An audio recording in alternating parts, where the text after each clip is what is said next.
Jadi hari ini aku mau jelasin tentang apa itu hukum perdata. Nah, hukum perdata itu yang kadang juga disebut hukum sipil adalah aturan yang mengatur hubungan antar individu dengan individu yang lain dalam masyarakat. Nah, jadi si hukum perdata ini tujuannya itu untuk mengurusin kepentingan pribadi dan bukan untuk kepentingan umum. Nah, contohnya apa saja? Ada satu perjanjian mungkin jual beli kayak kita jual beli mobil, jual beli HP, jual beli laptop dan segala macam. Dan juga mungkin contoh kedua ada utang piutang antara individu, antar orang. Ketiga ada warisan dalam keluarga.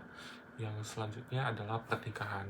Nah, jadi pernikahan juga ada hukum perdatanya guys ya. Misalkan contohnya ada perjanjian pranikah gitu ya, yang mengatur soal harta dan lain sebagainya. Nah, jadi kalau hukum publik itu dia buat jadi si hukum perdata ini dipisahkan dari hukum publik ya guys. Jadi ada namanya hukum publik dan hukum privat. Nah, kalau hukum publik itu untuk urusan yang bersifat lebih official gitu ya, di antara negara dan individu atau masyarakat umum pada umumnya. Nah, jadi tadi fokusnya itu si hukum perdata ini antar orang atau antar individu.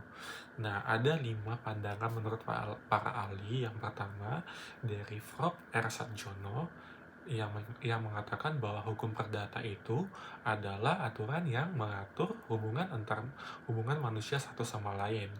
Nah, selanjutnya dari Prof. Subekti, hukum perdata itu adalah hukum yang mengatur kepentingan pribadi. Ada dari Prof. Sodewi yang mengatakan bahwa hukum yang mengatur hubungan antara warga negara satu dengan lainnya. Ada dari pandangan Kejono Pradjodikoro yang mengatakan hukum yang mengatur hak dan kewajiban antar orang dan atau badan hukum.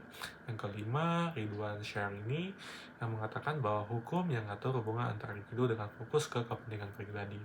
Nah, jadi bisa diartikan dari kelima pandangan profesional ini bahwa si hukum perdata ini masuk ke hukum privat yang artinya mengatur hubungan antar pribadi dari dalam masyarakat. Nah, jadi bisa dibilang isi dan ruang lingkupnya itu ada dua pengertian, ada yang arti sempit dan ada yang arti luas. Jadi arti sempit itu hanya yang diatur di KUH Perdata gitu ya.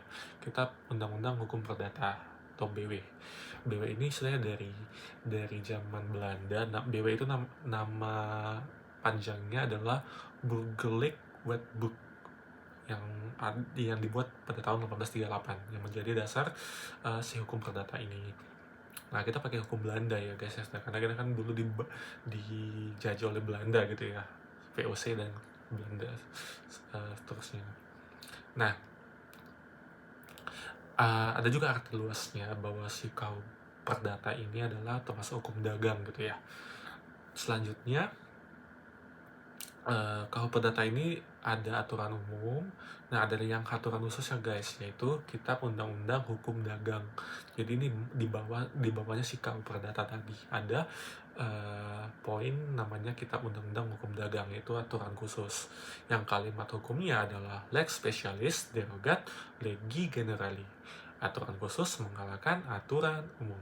Nanti ya guys ya, ini kan masih pengantar hukum perdata. Nah, jadi sumber hukum perdata itu asalnya dari hukum Belanda, yang karena kita kan dijajah dulu sama Belanda.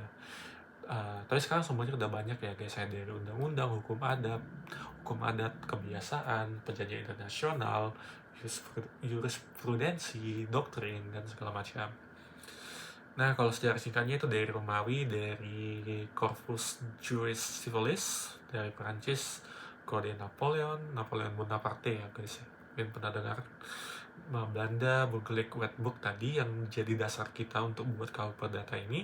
Dan ya kita Indonesia jadi KUH Perdata atau KUHD. Kita pun hukum dagang tadi ya, yang mulai berlaku pada tahun 1848.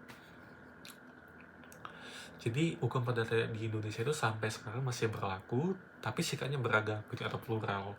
Artinya tidak semua orang pakai aturan yang sama gitu, karena dulu ada pembagian golongan di Eropa, di Timor Asing, dan di pribumi gitu ya.